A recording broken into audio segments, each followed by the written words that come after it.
এক লোকে গেছে জিলিপি কিনতে। জিলিপি তো আমাদের বলতেছে, ভাই জিলিপি কত রে কেজি? তো বলতেছে 150 টাকা কেজি।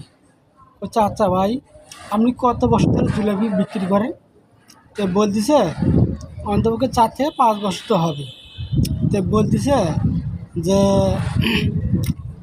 জিলিপি আপনারা এইভাবে গোল গোল করে বেঁকা বেঁকা করে ভাবেন না, এই যে বেঁকা বেঁকা পেঁয়াজ পেঁয়াজ, এই পেঁয়াজ ছাড়া কি জিলিপি ভাজতে পারেন না? তা যাই কারিগর তার সামনে আছে, আসে বলতেছে আপু কী হয়েছে? বলতেছে ভাইয়া আপনারা কত বছর ধরে জিলিপি বানান? যে 4 থেকে 5 বছর হয়। আচ্ছা আপনারা তো এই যে জিলিপিটা শুধু পাকতে পাকতে পেঁয়াজলা পেঁয়াজলা বানান, এই পেঁয়াজ ছাড়া কি জিলিপি বানাতে পারেন না? তো ওই ছেলেটা আবার চালাক ছিল, বুদ্ধিমান।